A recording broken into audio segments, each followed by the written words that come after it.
최순실이 이제 어제 그랬다는 거잖아요. 죽을 죄인 줄 알고 생각을 했는데 검찰 조사 받다 보니까 내가 죽을 죄진 거 아니네? 나 죄 없는 것 같은데? 이렇게 마음이 바뀌었다는 거예요. 글쎄요. 사람 마음이 이리 왔다 저리 왔다 한다고는 하지만 그래도 죽을 죄가 아니라고 얘기하는 게 참 아이러니하고 답답합니다. 참 뻔뻔하다. 네. 이런 생각. 국민들은 분명히 그 정도면 국정농단이야 라고 분명히 말하는데 박 대통령과 최순실은 그게 무슨 국정농단인데 그 정도면 할 수 있는 거 아니야? 라고 이렇게 얘기하고 있는 거 이거를 어떻게. 오늘 아침자 신문이 여기 앞에 있는데요. 그 신문 사진을 보니까 쫙 짜리 보면서 노려보는 걸 보고 그 눈매를 보고 제가 가슴이 막 오히려 섬뜩했습니다. 이 사진들 많이 보셨을 거예요. 그러니까 어제 재판정에서요. 이례적으로 기자들한테 사진을 찍게 했습니다. 찍을 시간을 줬어요. 맞아요. 1분 30초 동안 기자들이 사진 찍을 동안은 최순실 씨가 고개를 팍 숙이고 있습니다. 죽을 죄 졌다는 표정으로. 근데 1분 30초 자 끝났습니다. 그만 찍으세요 하니까 고개를 이걸 어떻게 설명해야 됩니까? 들면서 눈을 치켜뜨면서 앞에 있는 그 재판관인가요? 를 노려보는 모습.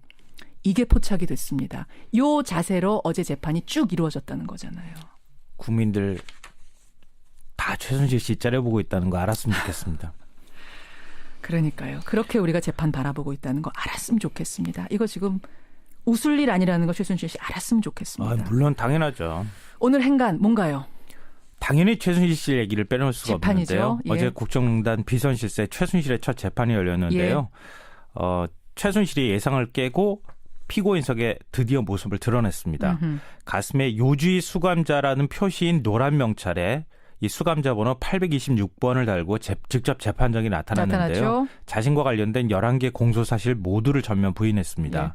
이 혐의 없다 전면 부인한 최순실. 이 뉴스의 행간을 좀 살펴볼까 합니다. 그러니까 재판부가요. 혐의를 전부 인정할 수 없는 게 맞느냐 이렇게 딱 찍어서 물어봤어요. 네. 그랬더니 네. 단호하게 대답했습니다. 또 그 얘기 들으면서 섬뜩해지는데요. 네. 이런 태도는 10월 31일 처음으로 이제 독일에서 귀국한 뒤에 검찰에 출두할 때 모습과 전혀 딴판이죠. 그렇죠. 죽을 죄를 지었습니다. 예. 국민 여러분 용서해 주십시오. 이렇게 얘기하면서 당시에는 울부짖었거든요. 그러면서 막 신발도 한 짝 놓치고 갈 정도였잖아요. 허겁지겁 들어가고 그랬는데 네. 그동안 태도가 싹 바뀌었습니다. 독일에서 왔을 때는 어떤 죄든 달게 받겠다고 왔지만 새벽까지 검찰 취조를 받아서 이제 정확한 걸 밝혀야 할 것 같다. 이런 공격적인 태도까지 보였습니다. 그렇죠. 어제 드러난 최순실의 입장을 요약을 하자면 나는 박근혜 대통령이나 안종범 수석과 공모하지 않았다. 그러니 공모해서 지었다고 하는 혐의 8개는 무죄다. 나는 강요도 사기도 안 쳤다. 고로 나에게 검찰이 적용한 11개 공소사실 모두가 말이 안 된다. 나는 무죄다. 이렇게 얘기한 거나 마찬가지입니다. 대통령의 답변서처럼 나는 키친 캐비넷에 불과하다. 이 얘기를 똑같이 하고 있는 거예요. 최순실 씨 말대로라면 우리 검찰이 무고한 사람을 지금 잡아다가 저렇게 가둬놓고 있다. 이렇게 되는 겁니까? 그렇죠. 그렇다고 봐야 되겠죠. 무고한 사람에 대항해서 우리가 촛불을 들고 막 이렇게 된 거예요. 야, 혐의를 전면 부인하는 최순실 씨. 이 뉴스의 행간 이면에 뭐가 숨어 있습니까? 첫 번째 인간은 겉으론 박근혜 책임, 속으론 찰떡공조입니다. 겉으로 보기에는 지금 박 대통령 책임이라고 얘기하고 있어요? 네, 맞습니다. 그러니까 최순실 씨가 법원에 제출한 의견서를 보면 국정농단의 책임은 모두 대통령에게 있다. 뭐 이런 논리입니다.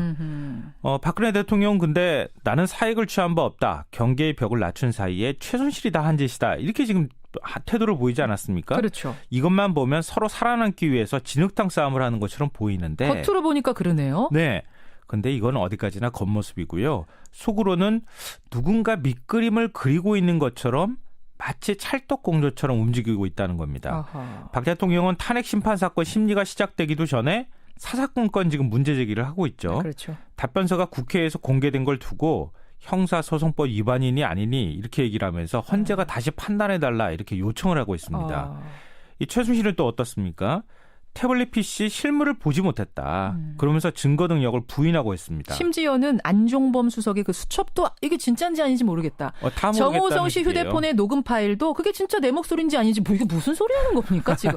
하나하나를 다 다퉈주세요 얘기하고 있는 거예요. 맞습니다. 하나도 인정 못하겠다는 거예요. 그러니까 박근혜 대통령, 최순실 모두가 지금 버티기 전략으로 들어갔다고 볼 수 있는데요. 그렇죠. 그래야 둘 다 살 수 있다 이렇게 판단을 하고 있는 것으로 보입니다. 시간도 끌어보겠다는 거고요. 네. 여론도 뒤집어 보겠다는 겁니다. 두 번째 인간 뭐죠? 두 번째 인간은 하나가 무너지면 다 무너진다입니다. 무슨 말입니까? 인간에게 가장 위협적인 동물이 혹시 어떤 건지 아세요? 위협적인 동물이면 뭐 무서운 동물들 호랑이 사자 이런 거 아니에요? 아닙니다. 그럼요. 모기입니다. 모기요? 예. 세계보건기구가 생물체에 의한 전 세계인의 사망자 숫자를 집계한 걸 보면요. 예. 1위가 호랑이도 아니고 사자도 아니고 모기였습니다. 그래요? 72만 5천 명이 모기에 물려서 사망하는 것으로 나와 있는데요. 사망자 수로만 보면 그럼 네. 진짜 많네요. 왜 갑자기 모기 얘기를 하나 이렇게 생각하실 텐데 예. 최순실 게이트 관련자들이 지금 혐의를 전면 부인하고 있잖아요. 인정한 사람 딱 하나 있어요. 정호성 비서관. 정호성 비서관만 나 유출한 거 맞다. 왜냐면 이거 형이 짧거든요. 이거 바로 인정했습니다.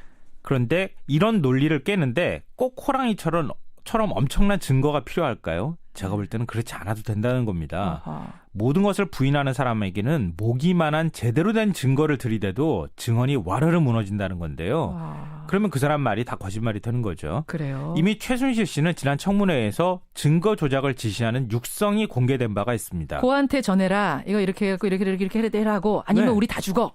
예, 맞아요. 그러니까 이렇게 도미노처럼 거짓말 하나가 밝혀지면 그렇죠. 모든 진술의 진실성이 무너지는 것과 비슷한 건데요. 그러니까 법원에서 우리가 판단할 때 제일 중요한 게 뭡니까?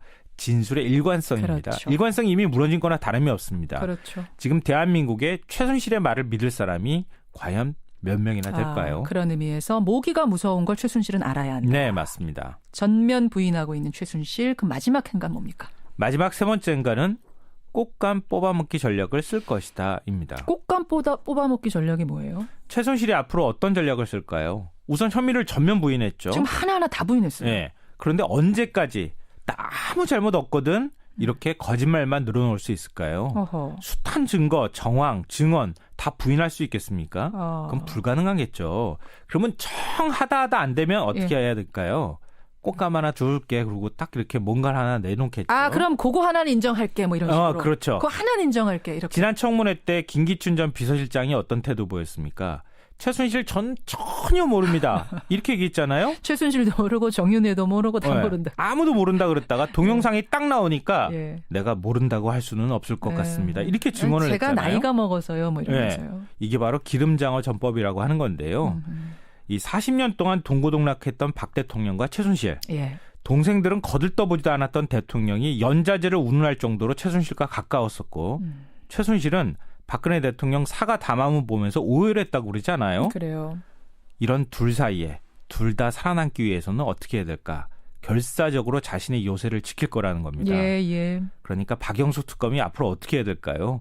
이런 두 사람의 논리를 깨는 게 박영수 특검의 역할이다. 앞으로 박 대통령과 최순실 그리고 박영수 특검의 진검승부가 어떻게 되는지 좀 시작이 될 것 같습니다. 여기까지 오늘의